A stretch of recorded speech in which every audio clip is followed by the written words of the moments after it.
Hundreds of people braved the heat for a free home fiasco in Detroit. Now, we first warned you about this last night at 6, an ad claiming Detroit would give away free homes at City Hall today. So look at all the people lined up that were lured to this event, even though the city said it was not legitimate. 7 Action News reporter Amira David was downtown today as this empty promise unfolded. Amira?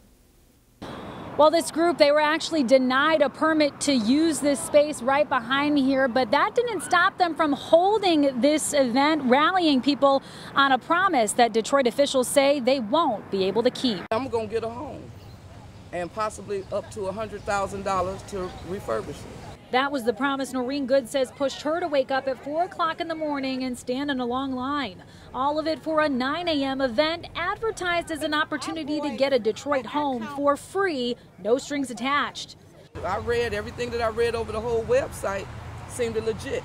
Goode and nearly 1,000 more just like her bucked the heat and responded to the campaign called the Detroit Free Housing Program, proposing to allocate homes like this to Detroiters who need them. We first warned you about this program yesterday on Action News at 6, someone sending us one of these flyers.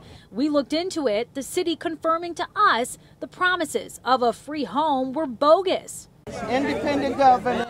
Still, hundreds came out and bought into claims that signing a petition for a new city government would help at least start the process. People are coming down here and placing their votes on them wanting this program to come into play.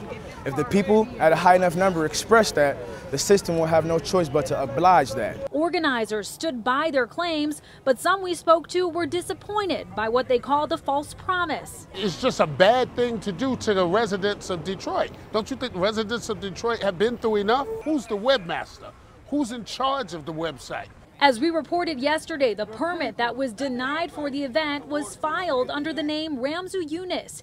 Exactly 2 years ago, Yunus held a protest where, again, he lured hundreds of people by claiming they would get free homes. Just 3 months later, he held a rally in Highland Park where he stated he would be taking over the city and making it a free state. That drew a major police presence, helicopters, and even SWAT. And on July 4th, 2 years ago, we know that Yunus was charged with trespassing, disorderly conduct, and disturbing the peace. As for those promised free homes, those were never given out. For now, reporting in Detroit, Amira David, 7 Action News.